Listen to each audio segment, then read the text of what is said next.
Years ago, before any of this, before the meta business world, before the social media, before raw beauty, I had a clean beauty company in Detroit that was called DAO. It was an acronym for Defy All Odds.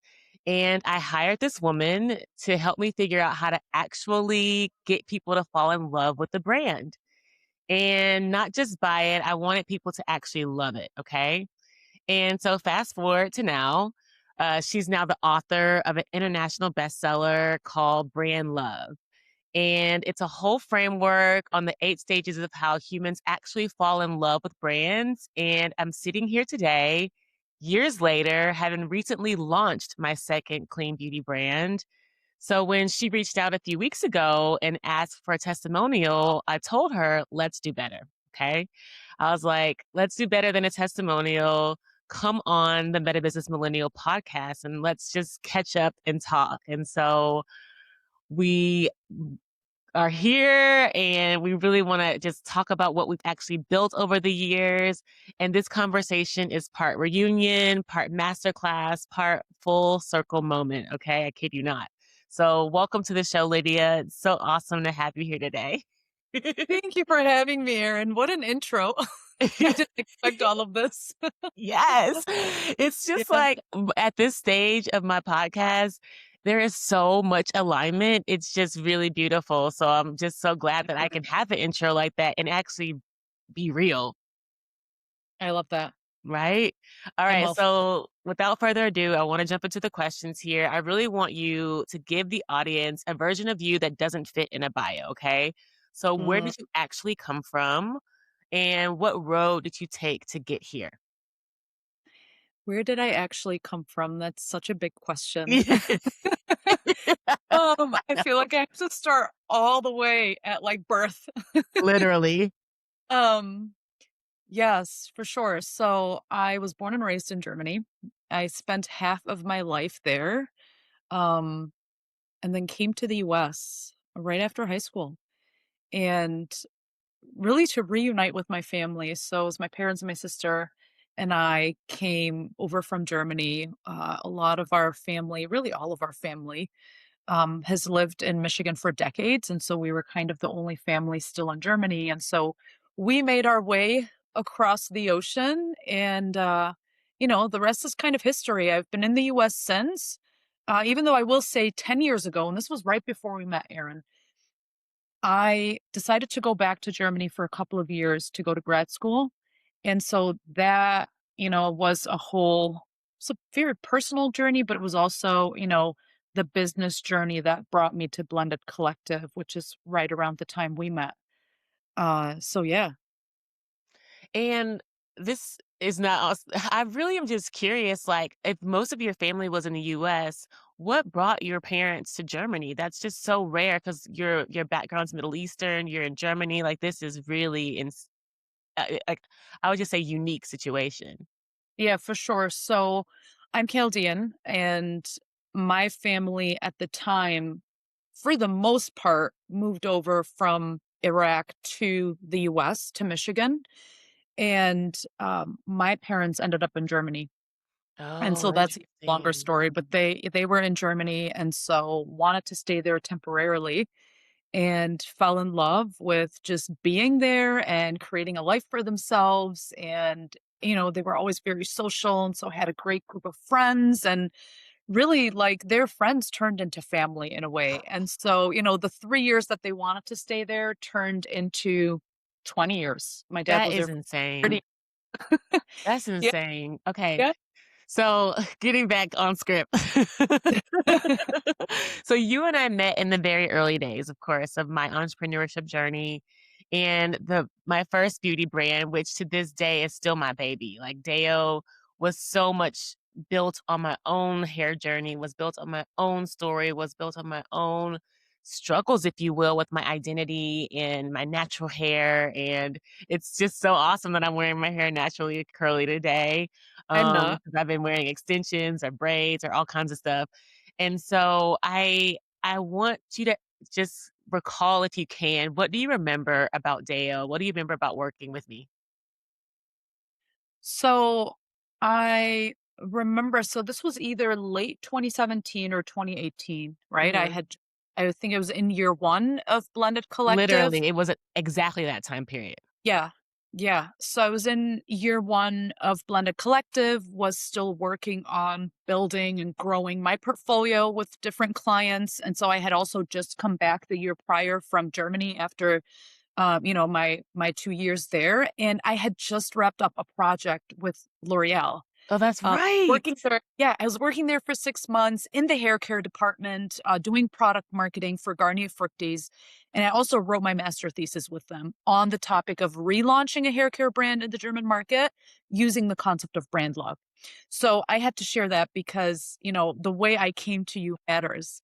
And so fast forward, I'm in the US, and I remember seeing something about DAO in the media, and I don't recall the details, but I think that I had reached out to you I think guys, you did too. kind of a cold call, and it totally was not until this day, I'm not a cold call person, right? And so the clients that I have that I've worked with, it's really, really rare that I just randomly will reach out and do a cold call to just get some business. It's just not part of how I do business. Mhm. But I felt such a connection even before reaching out because one, I had just wrapped up this project in the hair care space. I'm trying to grow my portfolio, not just finding clients, but finding the right clients. And so I truly felt like I could bring value to your business You because really you were did. in the stages. And I'm like, what better way to connect, right? And so it ended up working out in its own way. And so working with you to answer your question of what do I remember about DAO, I remember a whole lot. One, your case study is still on our website. Yeah. And so that was a way for us to kind of reconnect as we were rebuilding and reassessing all of those case studies up there, right? Um, but really just the passion that you had for the business. So the fact that the business was built on your own story, I think also brings a raw element and a very authentic way and feel to how you decided to push that product out there and Mhm. click with people, right? Mhm. And so that to me, I think is what also got my attention. And I just wanted to be a part of it and help you build. That's so beautiful. I love that. Okay, so on the professional side, you talked about connecting with me and cold calling me, and I know that startups, especially in year 1, is crazy. So I really would like for you to kinda time travel to back then and, what was, about then, what's different now about the Blended Collective with the book and how you scaled? I'm just really curious about how you've grown from then to now. It's been quite a journey. So we're going on 9 years this year. And I think in the early days, a lot of it was, even though there was some intentionality, like for instance, how we connected, right? And how we worked together, there was some intentionality, there was some strategy, but I would say it wasn't on the level it is today, right? Yeah. And so I'm kind of past the statistics. I think it's, 5 years as a small business owner. Like once you make it past that timeline, I think you're outside of that statistical realm, right? Yeah. Like you made it in the small business world. Yeah. So that's good. You're But no things longer also, a startup. what is it? You're no longer a startup. Right. Um, but I think I've become a lot more intentional and a lot more strategic with how I show up Mhm. as a business owner, where I spend my time, the organizations that I connect with, right? Even the events that I go to. In the early days, a lot of it is you're building, you're trying to make a name for yourself as a business. Um, and sometimes you do things that even if you're not passionate about, you're like, okay, I'm just going to do this, right? I'm going to get my Mhm. name out there. I want to create brand awareness. I want to create visibility. And so you end up doing a lot. And sometimes that doesn't fit in with your goals or where you're trying to go. And so I really had to pause myself, or really the pandemic paused me, to truth be told, um, when I had to slow down and not do so much and be everywhere all the time, but really Mhm. scale back and ask myself, okay, where am I trying to go? what actions, activities, and events and all of that stuff that comes along with business, what is going to help me get closer to my North Star? Yeah, I love that. I love Yes. that. So, Yeah.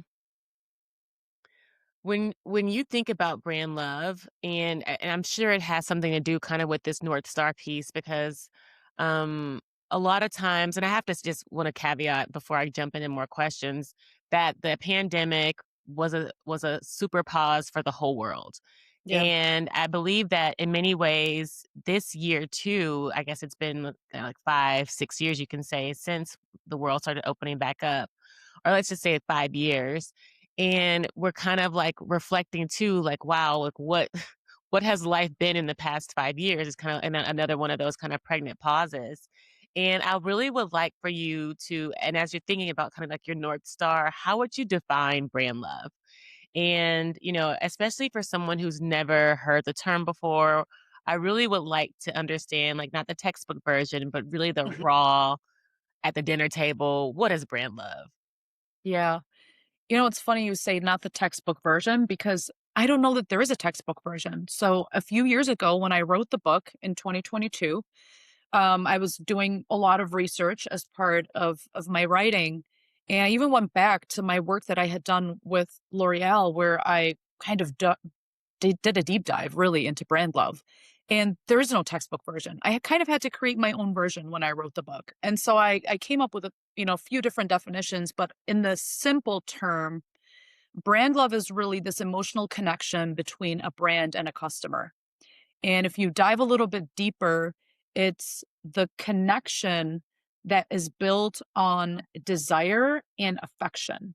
Mm, And the relationship is really meant to inspire trust and loyalty in the long run. mhm, So when we talk about brand love, it's not this fluffy term or framework, as sometimes people think, oh, that sounds good, but like, what's brand love going to do for my business? Well, a lot of businesses are obviously focused on their sales and their profit and their bottom line.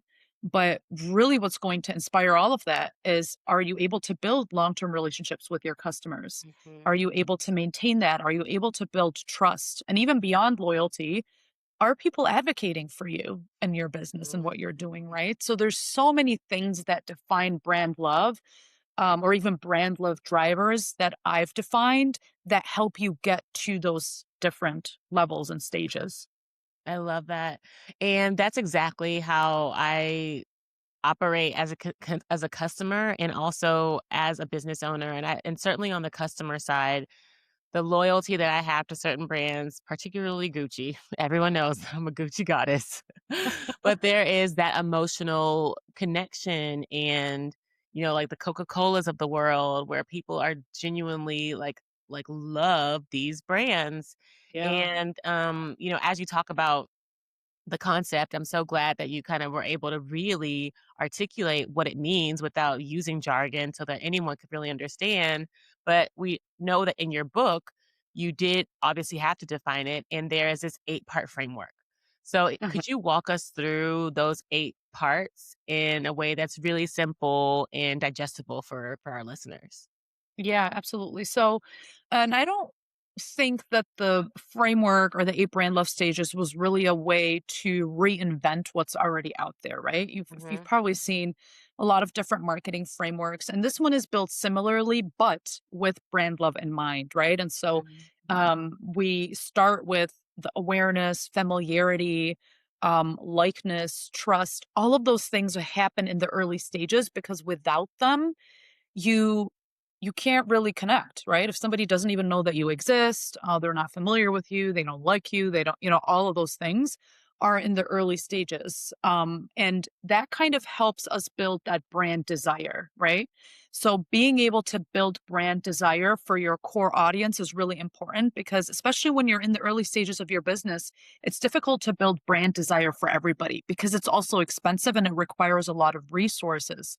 And so, because of that, I always say try to find your people early on and build brand love and desire with them, really desire. And when you get those people on your team, they're automatically, voluntarily going to advocate for you, right? Because they're not just there for the product or the service. They actually believe in what you're building and what you're creating. And so you're really building these early stage fans, advocates, ambassadors, whatever you want to call them. Mhm. And they're here to stay. They're the ones that are going to go out there and do the work for you without you having to tell them anything. And I so agree. those are the early stages, and brand desire is one of those things. I love that. Now, as we continue in the stages, and stage 5 is the brand trust, and this is where the relationship tips a little bit for the better. Because when trust happens, and I compare brand love, the brand customer relationship in the book to person relationship. So if you think about your own relationships, be it in business or, in your personal life, many times we operate in a very similar way, right? If you don't trust someone that's in your life, it's really rare that you're going to progress with your relationship past that, right? Agreed. Let alone build that level of, trust, love, loyalty, advocacy, all of those things that come later. And so it's similar with brands. It could take a really long time to build up that brand trust, sometimes even years, but it takes seconds for that to just crumble and disappear, Agreed. right? And with such a saturated market space, or like a crowded market space, it's very easy for us to replace the brands that we've become accustomed to using, right? And the one thing I want to focus on in those stages, and I think, with you kind of referencing Gucci earlier, there's a level of self identification that plays a really big role across those 8 brand love stages. Yeah. And, as you're going from desire through self identification, um, to even just this level of reflection, um, we connect with brands that are like us in a way. Not always, but many times we seek out the brands that reflect who we are as people, that mirror our values that we have, or sometimes it's even the fact that they're aspirational to who we want to be. Mhm. And so that also psychologically explains why we might prefer, a $5,000 bag instead of a $500 bag, right? Yeah. When really at the end of the day, they hold your stuff the same exact way. Yeah. I mean, there's really like in terms of And made from the functionality. same materials, Yeah, I mean, more or less. they could both last you 20 or 30 years, right? So Yeah. functionality is there, but we're really going now past functionality and past the rational. We're now moving into the emotional. And that's, Mhm. what we focus on a lot in our work now with Blended Collective is how can we tap into both the rational and the emotional when we look at your marketing or your brand journey. And so that is, what the focus is of not just the framework to help you reach that level of brand love, loyalty, and advocacy, um, but really also the core of how we operate now in the business and how we help our clients get to that next stage. I love that. Yeah, because when you think about the trust, um, the desire obviously is there, but the trust is really what is the empathetic bridge, for lack of better words, where Yeah. it goes for that emotional bridge where it's just like, okay, now I this is where the love is really starting to anchor in. And when Mhm. you know that I'm gonna get what I desire every single time from this brand or more, like it's gonna exceed my expectations. Like this is what, I'm thinking putting myself as like in a Gucci mind, and then especially if you add on layers of like service, customer service and gifting and, special Yeah. events and, VIP experiences, then the trust is building and building and building till you're willing to just hand over your bank account. Yeah. Like You're talking literally. about the brand love drivers without like referencing them or even maybe knowing about it, right? Oh, cool. Yeah, Yeah. well, What because that's been my experience, on the customer side. And so, actually you mentioned this too, but the connection, I'll just read it for what it says. Most marketers focus on conversion. And you mentioned that a lot of people are focused on the bottom line, but you focus on connection. So why is connection a more durable business model? Why is it a more lasting business model? Why is it a more sustainable business model and not just a nicer one? Because I think to your point you mentioned, people are like, "Oh, well, that sounds nice, brand love," but so what is really your response to people's objections around that? Yeah, and I don't want to say that conversions don't matter, right? So Of in our course. business, still as a marketing and brand consultancy, of course those things still matter. Of course, that is the goal at the end of the day, right? We want to see that growth and help our clients reach that. Of But the course. way you do it is different. And that's, I think, where everybody kind of has their unique approach, unique framework, or even methodology, if you will. And so for us, we think that that's very important because research also shows, by the way, that more than 90% of people or customers make decisions based on their gut feeling. Let that sit for a second. That's a really powerful statistic. More than 90% of customers make decisions based on a gut feeling and then later justify with logic. Yeah. That's so powerful because what that tells you is, and of course it depends on the category, how risky is the purchase, right? I mean, if we're talking about buying a smoothie for $5, right? And you don't like it, big deal. But, if we're talking about buying a house or a car, that changes the element of how people make decisions, right? So mindful of that. But nevertheless, people buy with the based on the gut. They buy based on the heart. And so because of that, it's important that as a company or as a brand, you are connecting with people beyond the transaction. You're providing value beyond the product or the service. So, and I always say this to our clients when we work with them. And last evening, I was hosting a workshop, and to all of the small businesses in the room, I said, "What are you selling beyond your product or your service?" And they just kind of stared at me for a second. And I'm like, Coca-Cola sells joy and happiness. Yes, we know they sell, a beverage product and snacks and all of those great things. But at the core, they're selling joy and happiness. And so I encourage everyone typically to think about how they're showing up and what they're truly selling at the core. Mhm. Because we don't just buy the product or service, we buy the way it makes us feel many times. Mhm. And so when you think about yourself, like when you're buying Gucci, you know what? There's so many other brands that you could buy, Mhm. but Gucci clearly makes you feel a certain way. I'd, Mhm. I'd love to hear more about that, by the way. Yeah, I'm happy to share because I think about that too. I'm like, why am I not a Chanel girly? Like, why am Yeah. I not going to Hermes? Like I have Louis Vuitton, but I'm not even at Louis Vuitton all the time.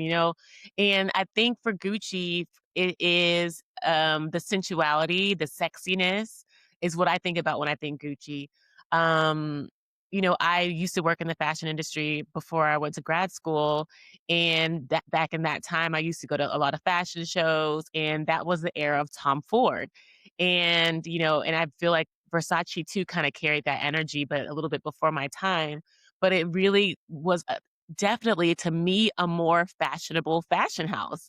And I feel like a lot of the other luxury brands or luxury designers were much more traditional. They much more catered to a more refined, conservative clientele. And Gucci was much more of a risk taker and much more of a trendsetter. And like bold colors, bold cuts, deep, deep, V's and showing cleavage and short skirts and so I really felt like to me Gucci embodies that sensuality, that sexiness in its design and it of course in the quality. So that's probably what attracts me more to the Gucci brand than say any other fashion house, if you will. Yeah, I love that. And, that sensuality that you described, that's kind of the factor that inspires you to want to rep the brand, right? Yeah. So, Yes. very similar with other brands that people support, they see a part in them of themselves in the brand in a way. Mhm. Agreed. Yeah. 100%. And so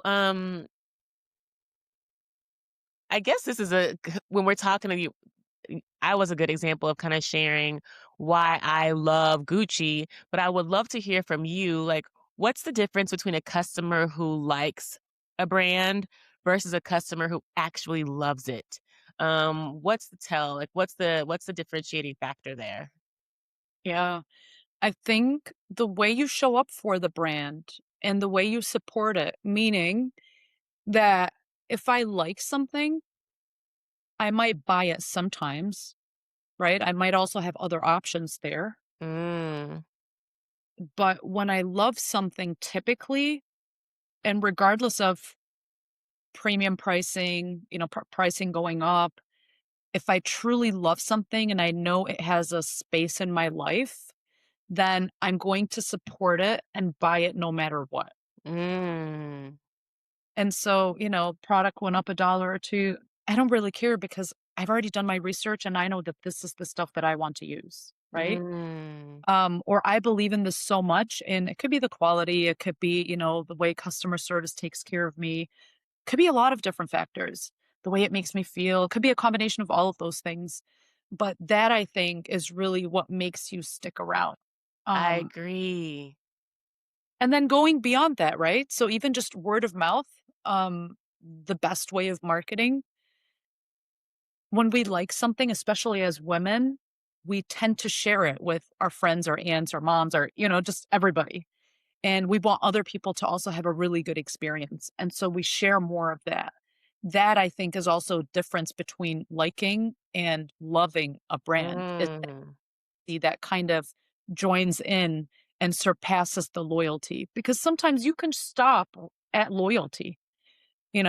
I'm loyal to this product. I love this. I won't use anything else. But do I have to go out there and advocate? Not really. But if I'm this true lover of the brand, I might do that. It's also a personality thing, though, right? Some people are more inclined to share and encourage others to use, and some people are just content with, just using it and not talking about it. yeah. I 100% agree. Because when you were talking about that, what was coming to mind for me for some reason was food, like Oh, groceries. Because I think a lot of people, like, pay attention to, like, some prices, but if there's something that you always get at the grocery store or you always buy, you're never looking at the price, you're just grabbing it and throwing it in the basket. You're like, "Oh, I gotta have yeah, these cookies or these chips," or for yeah. me, it's like this special cottage cheese that I love. Like, I don't think I've ever looked at the price of the cottage cheese. I Wait, just now I want always to know buy it. which one is it? It's called Good. Oh, Good Culture? Good Culture, yeah. That same one. Yeah, that's Yeah, funny. and Yeah. it's so crazy because there was a time when it was, like, completely sold out, like, and I was just like, Really? yeah, it was crazy. I Yeah. think it went viral or something, so people were buying it like crazy, so but Wow. yeah. Um, yeah, I just wanna acknowledge, though, that there is something here, that really maps to what I teach about energy, particularly, the Mm. mirror principle. So, a brand that can receive a lot of love can't receive a lot of love unless it's broadcasting a lot of love, you know what I'm saying? So, Oh, oh, you give what you give what you get. And, and obviously kind of when I think energetically about the work that I do and the metaphysical work that I do too, like you have to be in alignment, you have to, even as I'm building my current brand Raw Beauty too, like I'm intentional about, the messaging and the language. I'm not trying to move as quickly as I tried to move with Deo and growing. And there is really like even like for every product, like I'm literally signing the insert cards like love Erin, and I'm praying over the boxes. Like I really hope that this serves this person. yeah, So like yeah, this is like a very different approach that I'm taking with building this business because it's certainly an extension of sort of a physical manifestation of the work that I do in the yeah. spiritual business community. And so I really want to kind of get your take on how you feel in terms of like if the brand, wants people to connect with it on a love frequency, then it itself has to be operating that way. I think that that's a very interesting take. I don't know that I've ever articulated it that way, but I'm on board with that 110%. And I'll tell you what, I really am because and I mean, we've known each other now for a really long time and we Mhm, didn't talk for a really long time and just recently reconnected, right? mhm, But I think even just seeing your involvement as a person and then now as a business owner going from one beauty brand to the other, mhm, I think that the way the CEO or the business owner, really the business owner, the founder, um, decides to show up in their business, many times the business takes on a lot of who we are naturally. And that's good if you have good energy, right? Yeah. um, and I think I'm going to refer to that for smaller businesses because it's a lot easier to do that as a small business than Yeah. as huge corporation because there's so much red tape, there's so many different factors and departments and all of that stuff. But as a small business owner, I think when you're starting a business, the vision that you have for the business is because of how you view the world or how you want to see the world, and you see it through your lens. And because of that, the language takes on your style, right? The drivers that you incorporate, the things that you care about as a human being could potentially show up in your business, right? Mhm. And so if communication to you as a person is really, really important, you're for sure going to make certain to be certain that that's the same thing in your business. Mhm. And the same goes for all the other factors that show up. 100%. Yeah, and, I'm so glad that we kinda just started to open up that conversation a little bit because this is my dream for the meta business world. And I went to business school. I share a lot on this podcast that I went to Harvard Business School. I was trained to be a manager at a, Fortune 500 or Fortune 100 company, a leader at one of these companies.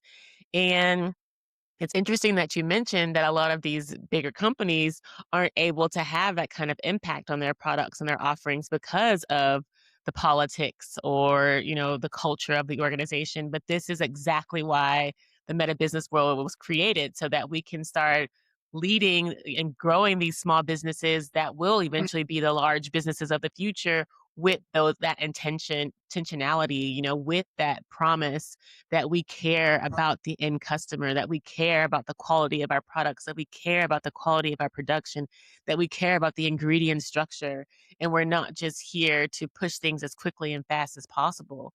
Right. And, we see that companies that aren't intentional about it, i.e., tech companies, big tech companies, and if they're having sort of these, like, in my view, kind of vampiric, like, take, like, personalities, then it makes sense why we get on these tech platforms and these social media platforms and we feel like all of our energy is drained, after we Mm, get off of it.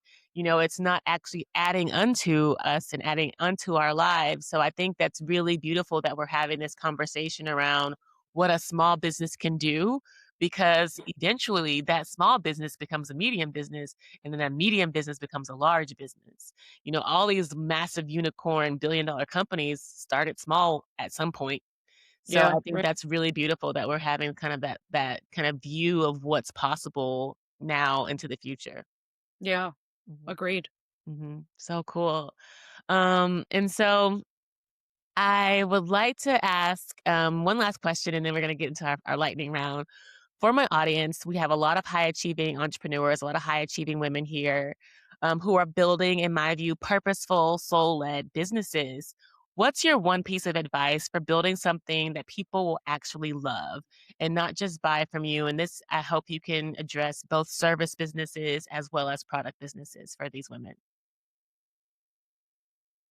You know, there's a lot of things, but I think the one at the core is to keep it real and to stay true to what it is that you're building. Yes, I think this sounds like such a no-brainer in a way, but it is a lot harder to do in practice it because is.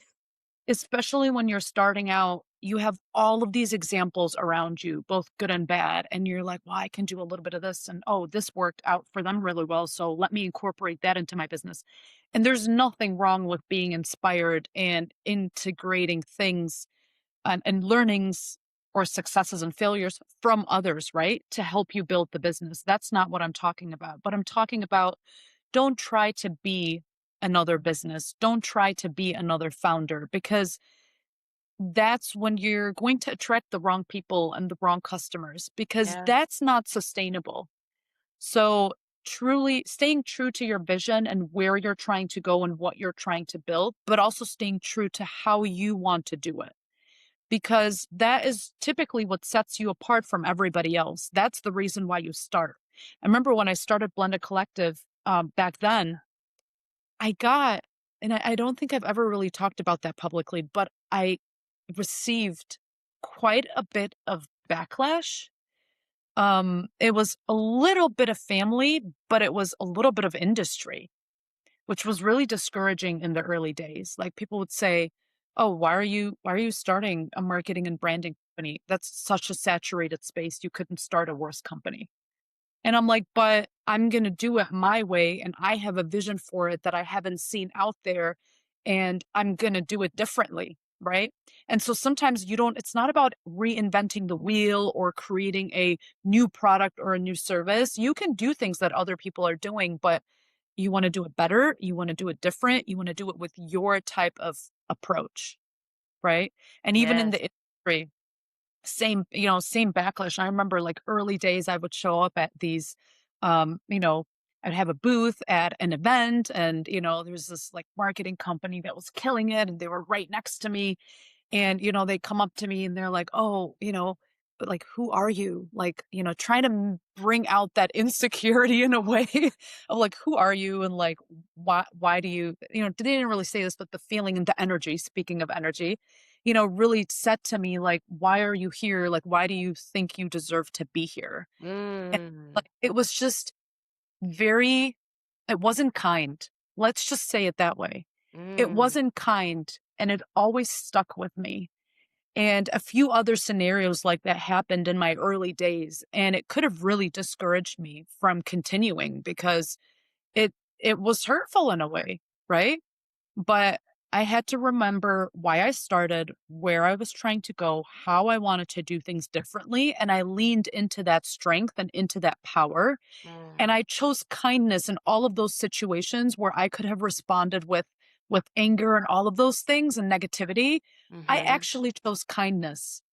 Um, and I think there's a lot of strength in kindness, and it's Absolutely. underrated in business. So, that's another advice I would have is, lead with kindness. I love that. And it also is a testament to why you're still here 8, 9 years later. And a lot of those other marketing companies are probably struggling, and to grow it, if not, declining, because where we're moving, and I talk about this like a lot on my podcast, but where we're moving in this new age is into an age of higher consciousness, into an age of love, into an age of kindness, where businesses that succeed, businesses that are sustainable, business that are future ready are operating with this posture.